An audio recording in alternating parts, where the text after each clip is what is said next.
Šioje pamokoje kalbėsime apie perimetrą. Spręsdami geometrinius uždavinius išties dažnai susitinkame su perimetro sąvoka, tad dabar ją ir prisiminkime. Lentoje nubraižiau 4 daugiakampius. Kasgi yra daugiakampio perimetras? Ogi visų daugiakampio kraštinių ilgių suma ir yra vadinama perimetru. Perimetras žymimas raide P didžiąja. Taigi, norint apskaičiuoti bet kokio daugiakampio perimetrą, reikia turėti visų jo kraštinių ilgius. Pažiūrėkime dabar į lentoje nubraižytą stačiakampį, kuris yra nuspalvintas geltona spalva, ir pabandykime apskaičiuoti būtent jo perimetrą. Dar kartą, perimetras visų kraštinių ilgių suma. Taigi, mes turime tik 2 kraštinių ilgius. Štai šios 2 cm ir šios 3 cm. Kadangi figūra yra stačiakampis, žinome, kad jo priešingos kraštinės yra lygios. Taigi tikrai drąsiai galiu teigti, kad turiu visas kraštines ir jų ilgius. Taigi belieka gražiai atlikti veiksmus, tai yra sudėti kraštinių ilgius ir gaunu, kad šio stačiakampio perimetras yra 10 cm. Dabar suskaičiuokime penkiakampio perimetrą. Matome surašytus penkiakampio kraštinių ilgius.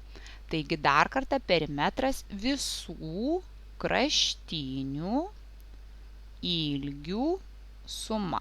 Kadangi aš visų kraštinių ilgius ir turiu, belieka sudėti. Taigi matau, kad 2 cm, 2 cm ir 2 cm yra net 3 kraštinių toks pat ilgis, tai aš tiesiog galiu rašyti 3 kartus po 2 ir pridėsiu 2 kartus po 2,5. Galima išrašyti ir viską iš eilės 2 plus 2 plus 2 plus 2,5 plus 2,5. Ir atlikę veiksmą gauname, jog penkiakampio perimetras yra 11 cm. Dabar apskaičiuokime mėlynojo rombo perimetrą.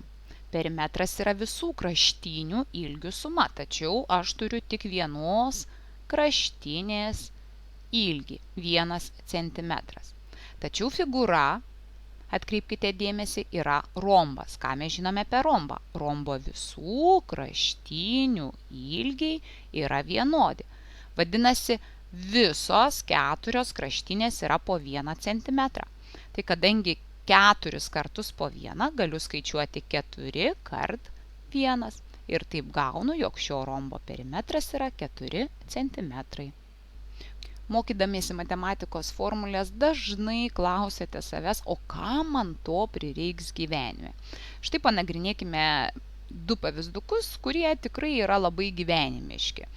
Pirmajame paveikslėlyje matome baseiną, kuris yra rombo formos.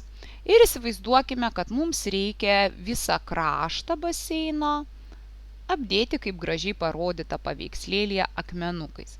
Vat kokį ilgį aš išdėsiu akmenukais, klausiu savęs, ar ne?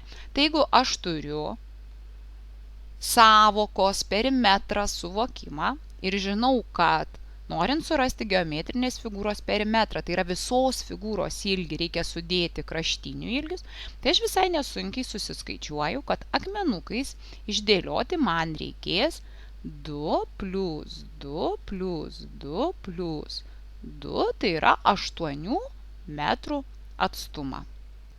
Kitame pavyzdyje, kur matome namelį pastatytą, įsivaizduokime, kad mums labai įdomu apibėgę aplink šį namą, kokį atstumą mes nubėgsime.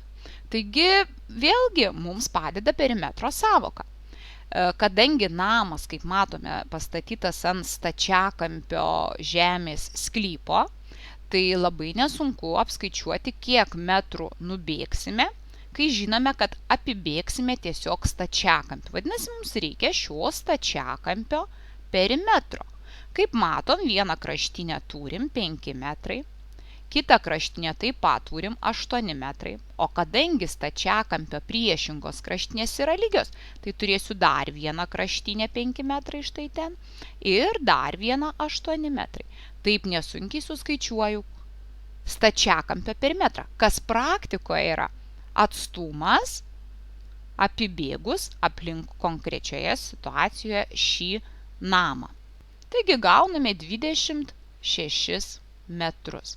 Tai tiek apie perimetrą ir jo taikymą praktiniuose uždaviniuose.